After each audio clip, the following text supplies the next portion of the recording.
Good evening to you all, and thank you for joining us on Rwanda Television News tonight. We do hope you had a productive start of the new month. Now here's a sneak peek of our edition tonight.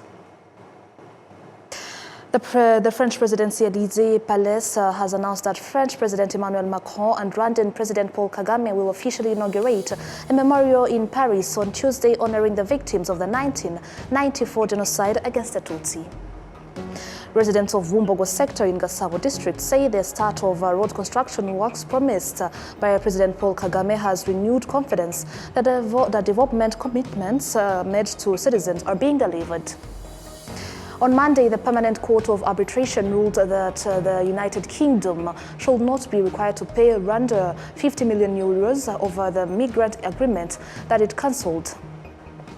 And on the international scene, 4 nurses from the Evangelical Medical Center have been confirmed to be cured after surviving the Ebola virus infection.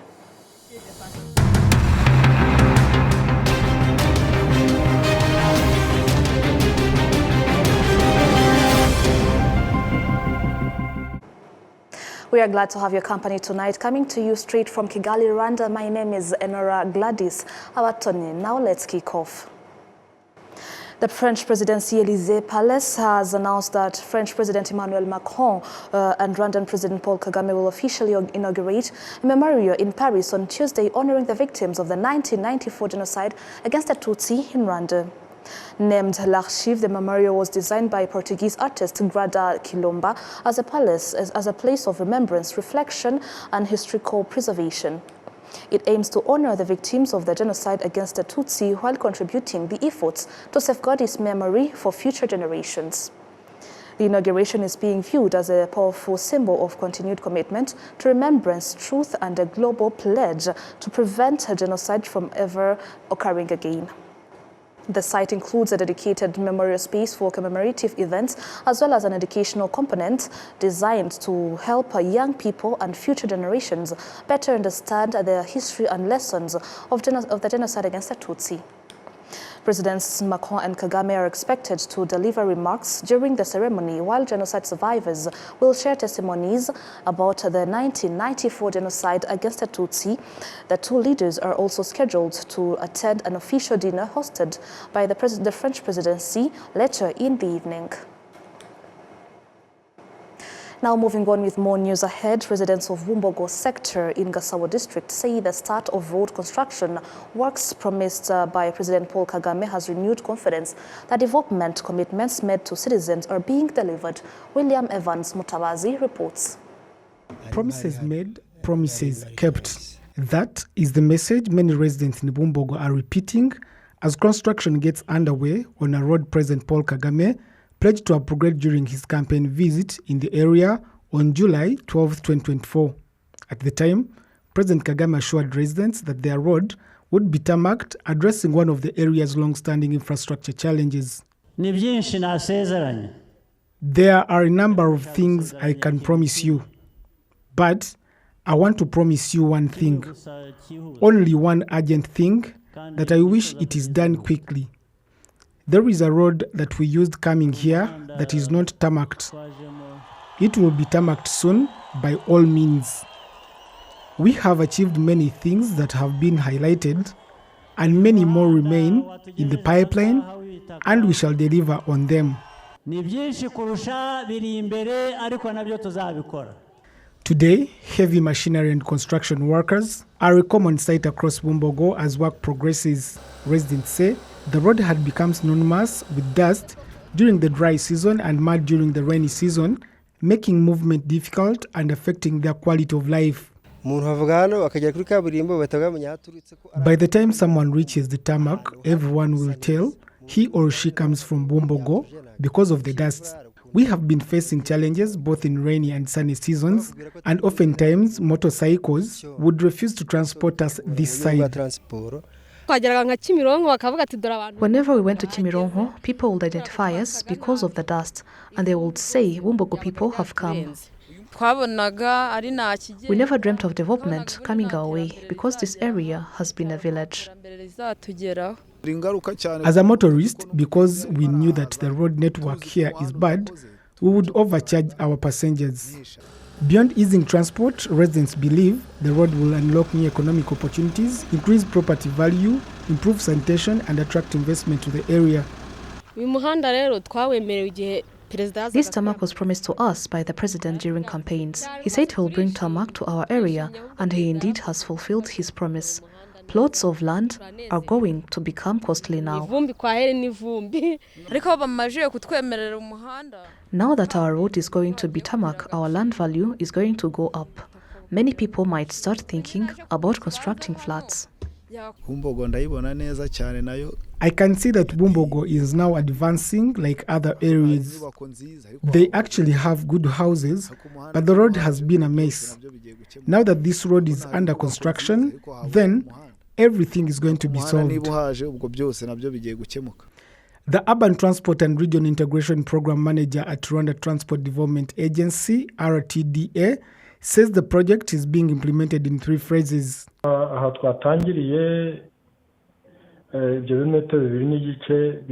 started with 2.5 kilometers, which was promised to the citizens.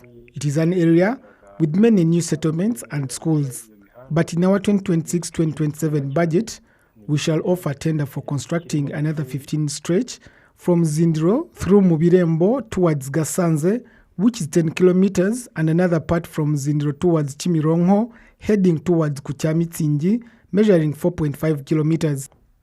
The first phase covers 2.5 kilometers and is valued at more than 2.5 billion Rwandan francs. Construction is expected to be completed within 6 months. The second phase, which is the largest section, is approximately 15 kilometers and is scheduled to begin under the 2026-2027 national budget. It will connect key locations including Zindiro, Birembo and Gasanze. The third phase will link Upper Bumbogo to Birembo, completing the entire project. Once all the 3 phases are completed, the road network will extend to over 25 kilometers at an estimated cost exceeding 30 billion Rwandan francs. William Evans, RwandaTV News. Now moving on with more news ahead. On Monday, the Permanent Court of Arbitration ruled that the United Kingdom should not be required to pay Rwanda 50 million euros over the migrant agreement that it cancelled in a manner Rwanda had argued was unlawful. Following the announcement of the ruling, the spokesperson of the government of Rwanda, Yolande Makulu, stated on X that Rwanda accepts the court's decision and will continue to engage constructively with international partners, guided by international principles and mutually beneficial cooperation.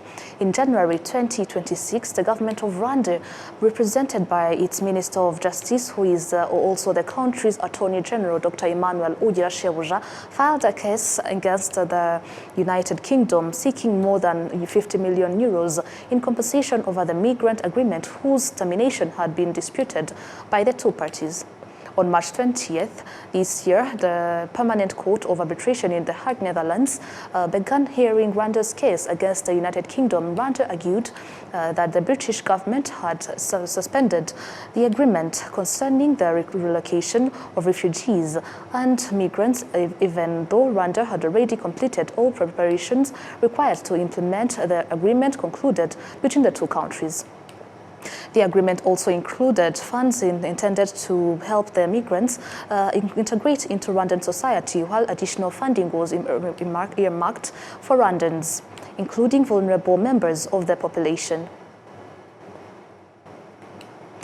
Now moving on with more news ahead, the Committee on Social Affairs, Education, Technology and Youth in the Senate of Rwanda has noted encouraging progress in the implementation of the national employment policy, particularly in creating jobs for young people and women through efforts by districts and the city of Kigali. We do have the details.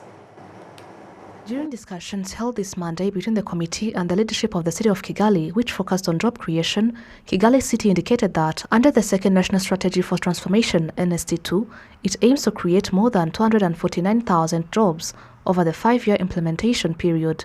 This translates into approximately 49,800 jobs per year. According to figures presented to the committee during the 2024-2025 fiscal year, Kigali had set a target of creating 48,100 jobs across its 3 districts of Gasabo, Kicukiro and Nyarugenge. However, by the end of the year, 50,195 jobs had been created, surpassing the target. For the 2025-2026 fiscal year, Kigali has set a goal of creating 49,600 jobs. On May 18th this year, the committee began field visits across districts throughout the country. The chairperson of the committee, Adri Umuhire, explained in detail the objectives of the exercise and the findings observed regarding the implementation of the 2019 National Employment Policy. Politike rero yo guhanga umurimo ya 2019 yagiyeho. The Employment Creation Policy of 2019 was put in place, and as a country, we recognize that job creation is one of the key drivers of economic growth. As a commission, this activity had 4 objectives. The first objective was to assess whether job creation programs are implemented in accordance with the fundamental principles outlined in Article 10 of the Constitution. Secondly, we wanted to determine whether these job creation programs are being implemented and reaching all categories of people across all parts of the country, so that equal opportunities, which are also among the fundamental principles, are available to everyone. The third objective was to examine how the vocational and technical education schools that we have established align the skills they teach with the needs of the labor market. This is why we visited schools to assess whether the skills being provided are truly those required by industrial entrepreneurs, people working in integrated craft production centers, and other sectors. We also visited these workplaces to determine whether what is being taught corresponds to the actual needs of the market. The fourth objective was to evaluate whether both existing and newly created jobs genuinely help those who create or occupy them to improve their livelihoods, develop their businesses further, and ultimately contribute to the growth of the national economy. We conducted visits throughout all the provinces of the country and in the city of Kigali. We selected districts from both urban and rural areas in order to verify that the job creation program had reached all parts of the country. What encouraged us as a commission was that Rwandans understand the job creation program and have begun implementing it. We found that many Rwandans have established industries and businesses. Many graduates of vocational and technical schools have joined integrated craft production centers and engaged in self-employment. We therefore found that this program is indeed being implemented. Honorable Adri Umuhire also outlined the next steps that will follow after the completion of the committee's assessment visits to districts and the city of Kigali.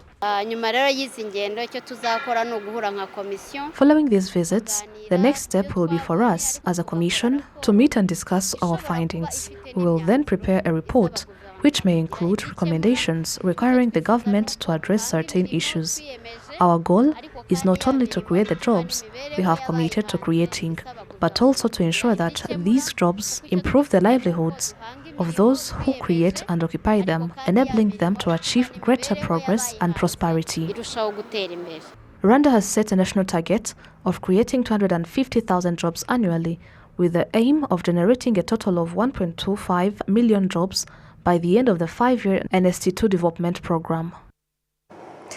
Young people who have successfully created their own businesses are encouraging their peers to adopt a positive mindset and take advantage of the opportunities available in the country and recognize the value of all forms of work rather than looking down on certain jobs. Olive Ngete kicks off tonight. Several young entrepreneurs have established businesses providing services such as event protocol management, photography and sound system, services for ceremonies, conferences, and other events. They say these ventures have enabled them to achieve financial independence, improve their livelihoods, and build a secure future. Kigali Protocol yatangijwe n'urubyiruko. Kigali Protocol was founded by young people who had just completed their degrees. However, because employment opportunities among young people were quite limited, I came up with an idea. I asked myself, why can't I do something that is not commonly done? We started with 10 people, beginning with a comedy show by Clapton Kibonke at Camp Kigali. There are various events that take place during the weekend, such as weddings and shows. I asked myself, what if I could create something like organizing such events by working with protocol teams and service providers? That is when my friends and I joined with other young people. Meanwhile, Gloire Irere, who operates a photography and sound equipment business, emphasizes that success often begins with small initiatives. He encourages young people to start with resources and opportunities available to them rather than waiting for perfect conditions. Ubumenyi ni kimwe kandi ntago ubumenyi babuhagije. Having skills is one thing, but it is not enough. Discipline is also key. Discipline means allowing yourself to start small and accepting that you can begin with something modest, then grow from that job into self-reliance until you reach your goals. If you wait to start only with high-paying job, you may end up disappointed.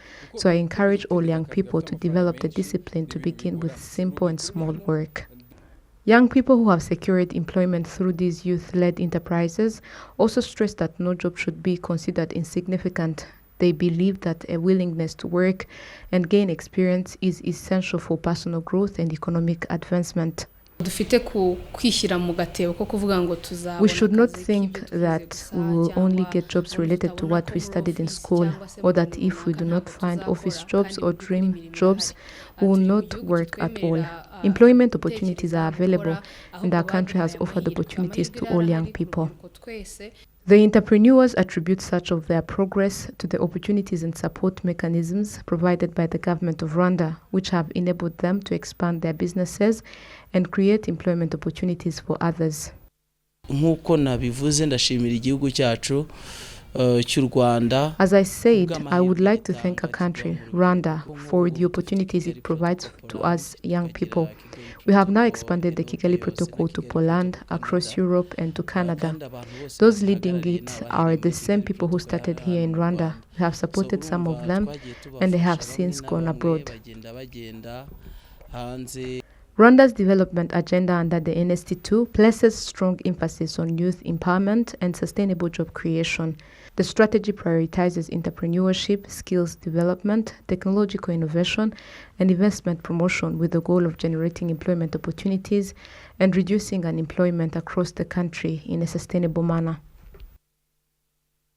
In Nyaruguru district at Munini Hospital, patients have noted that the Defense and Security Citizens Outreach Program of the country has brought healthcare services closer to them and spared them to the long journeys they previously had to make in search of specialist doctors.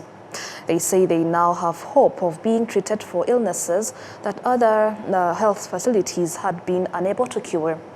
The number of patients seeking treatment at Munini Hospital is significantly higher than usual. This is part of the outreach program to bring healthcare services closer to the population. Accessing treatment is straightforward. Patients are only required to present a referral, transfer, and community-based health insurance. No co-payment fee is charged. The activities will continue for 1 month and 3 days. Approximately 12,000 patients are expected to receive treatment. Retired Lieutenant Colonel Dr. Valence Murengezi, the director of Munini Hospital, says the specialist doctors from military hospitals are supporting the facility. They are able to treat many patients quickly, which has also eased the burden on the other hospitals.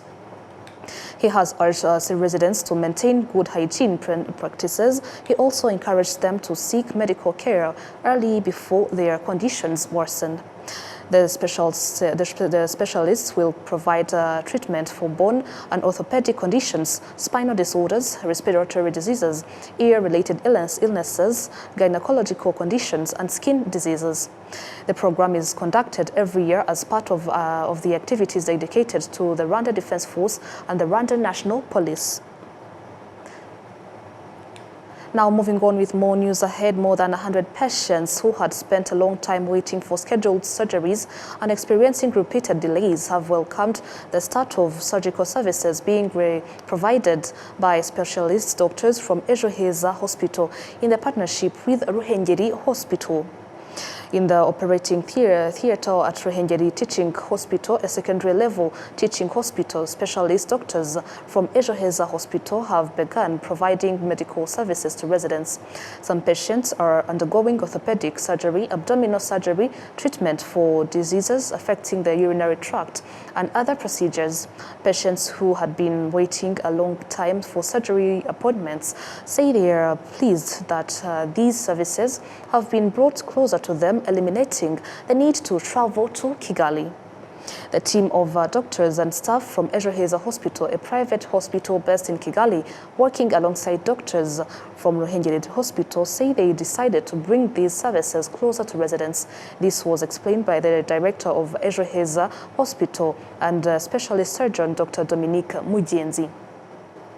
It is expected that between 80 and 100 patients will undergo surgery, with priority being given to those who have been waiting a long time for their appointments. The Director General of Ruhengeri Teaching Hospital, Dr. Philbert Muhire, says that collaborating with the specialist doctors will help the hospital provide services to many patients who had been awaiting treatment. The Vice Mayor of Musanze District in charge of social affairs, Theobald Kairanga, praised the initiative launched by the specialist doctors, noting that it will help residents who had not been able to access healthcare services in a timely manner. Ejo Heza Hospital, which normally provides healthcare services in Kigali, decided to extend its services to residents in their provinces as part of activities marking its 10th anniversary of providing healthcare services.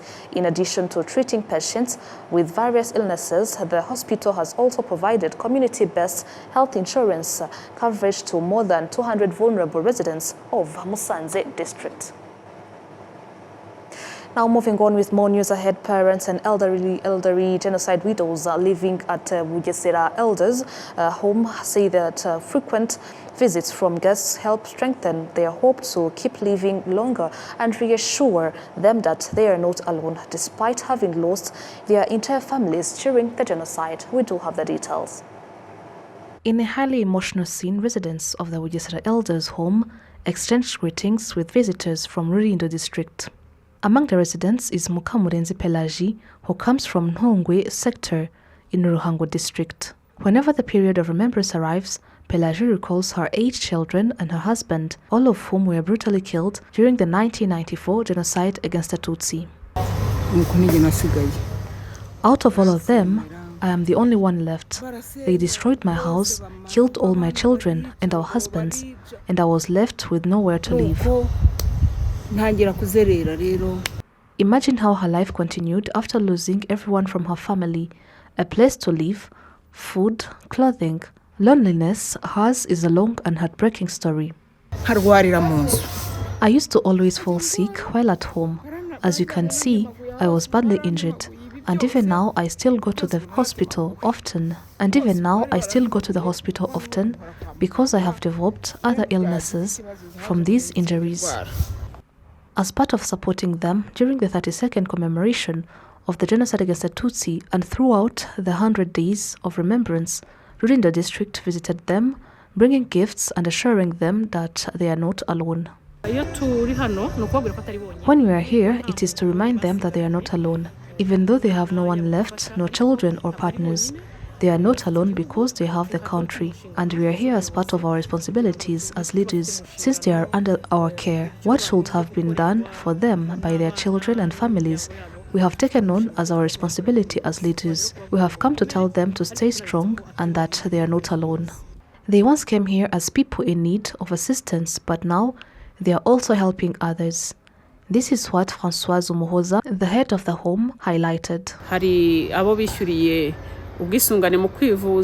Some of them have paid for health insurance under the community-based health insurance scheme, and there are also those who have paid school lunch fees for children. All of this demonstrates the resilience of our parents, as well as their love and generosity. Despite the hardships they have gone through, they managed to go beyond their own challenges and try to help other citizens in their communities, doing so in support of the country's leadership. The residents of this retirement home include 64 elderly women and 6 elderly men from different parts of the country. They lost all their family members during the 1994 genocide against the Tutsi and were left completely alone. Every year, Rulindo district visits them so they can spend time together, share conversations, and offer one another companionship and encouragement.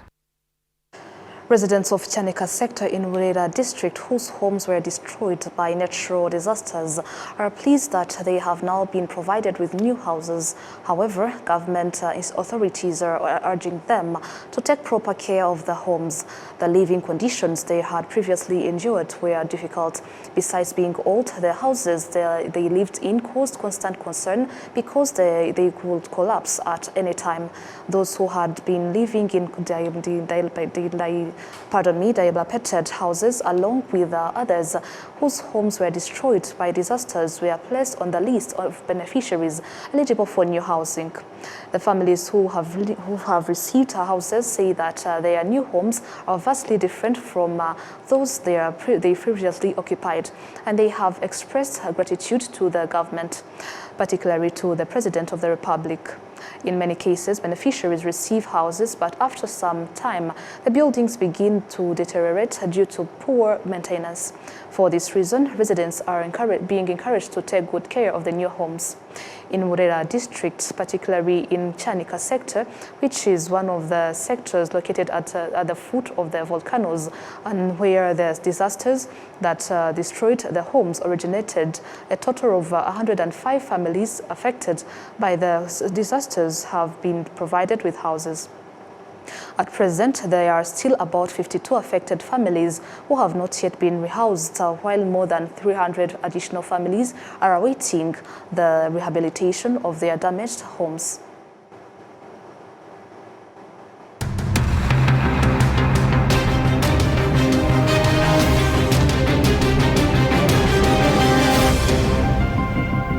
And now this brings us to the end of today's English News Bulletin. On behalf of the whole entire team, thank you so much for watching.